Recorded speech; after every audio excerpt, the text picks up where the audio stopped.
আপনারা দেখছেন একুশে টেলিভিশন।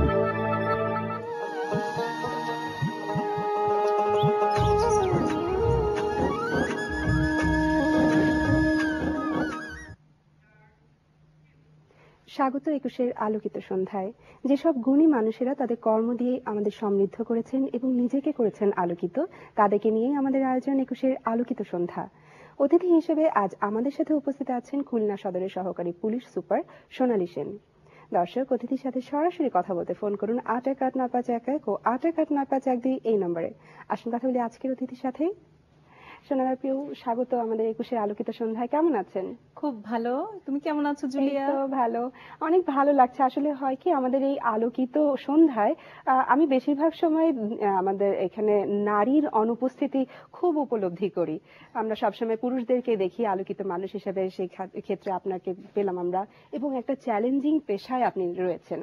সেই বিষয়ে আমরা জানবো, কিন্তু তার আগে আমরা ছোট্ট করে একটু জানতে চাইবো আপনার শৈশবটা কেমন ছিল, বেড়ে ওঠাটা কেমন ছিল।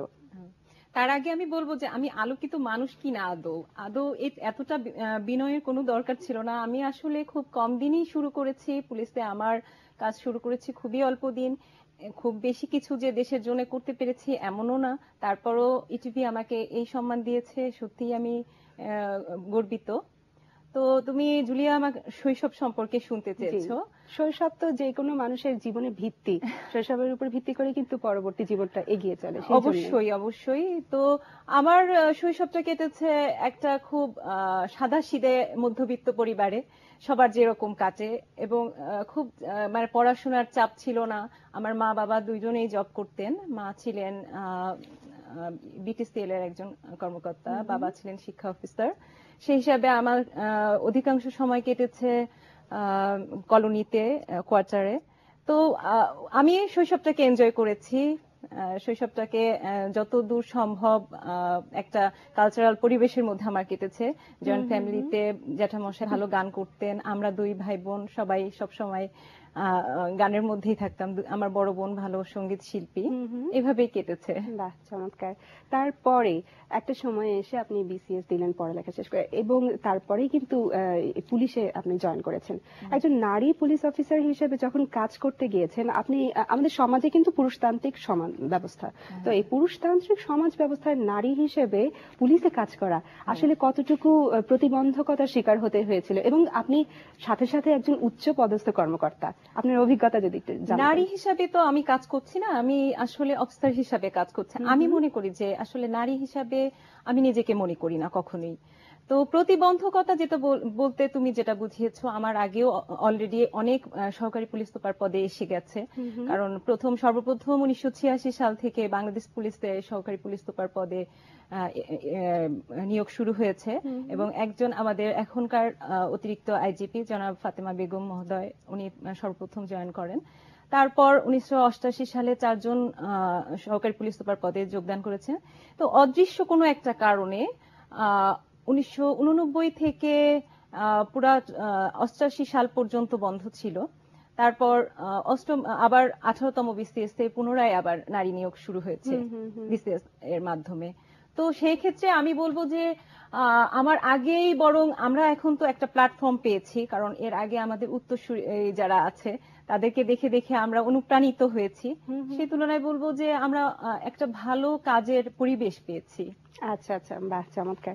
মূলত আমরা আপনাকে এই অনুষ্ঠানে কিন্তু আমন্ত্রণ জানিয়েছি যে আপনি পেশাগত দায়িত্ব পালনের পাশাপাশি কিছু সামাজিক দায়িত্ব পালন করছেন, যেমন বাল্য বিবাহ রোধ, মাদক অধিদপ্তর, মাদক নিয়ন্ত্রণ সাথে কাজ করছেন, এবং মাদকের কবলে সমাজ যেগুলো বিপদের সম্মুখীন হচ্ছেন, কিংবা এইসবের যে সম্পূর্ণ যে সামাজিক যে একটা ব্যবস্থা অবক্ষয় থেকে রক্ষা করা, এই বিষয়গুলো নিয়ে কাজ করছেন। একটু কি জানাবেন?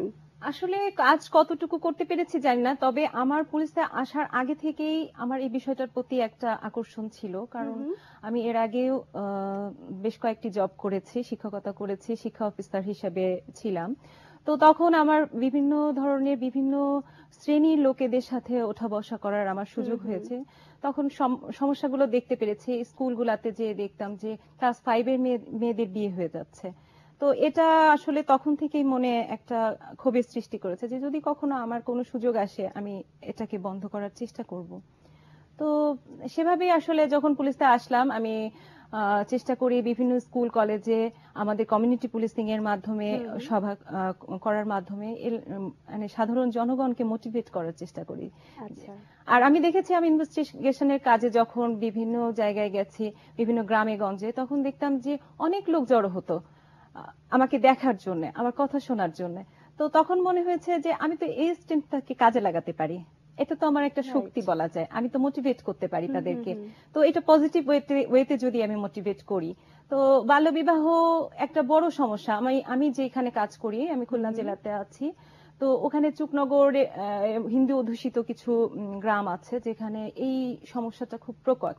আচ্ছা। তো আমি এই গার্লস গ্যাদারিং গুলাতে অ্যাটেন্ড করি এবং দেখি মেয়েরা আমাকে খুব ভালোভাবে গ্রহণ করছে এবং তারা যখন আমি ওখানে যাই তারা এত স্বতঃস্ফূর্ত থাকে। আমি আমার ফোন নাম্বার, সেলফোন নাম্বার তাদেরকে শেয়ার করেছি।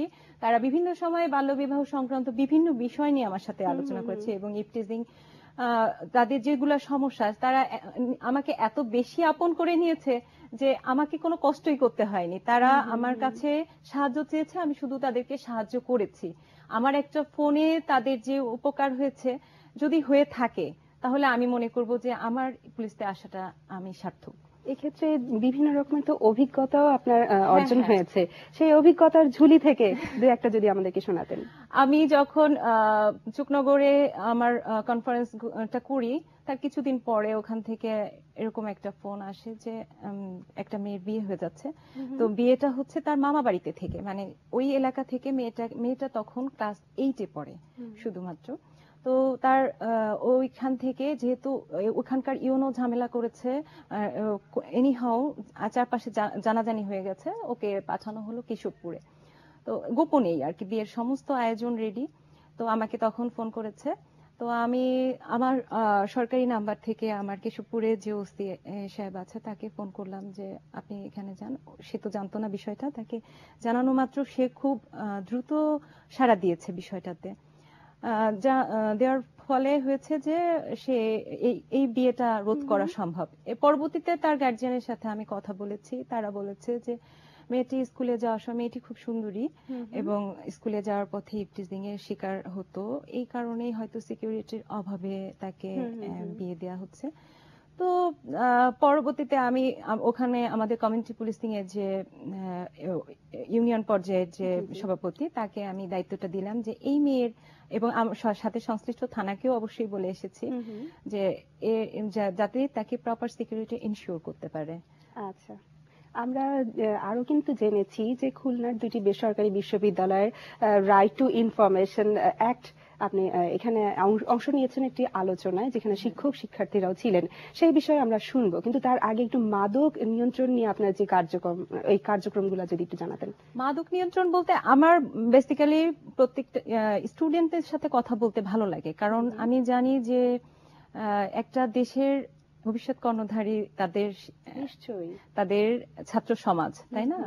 আর এটাকে যদি আমরা ভালোভাবে তাদের মধ্যে যদি স্বপ্নের বীজ বুনে দিতে পারি, তো আমরা অবশ্যই একটা সুন্দর দেশ পাবো উপহারে।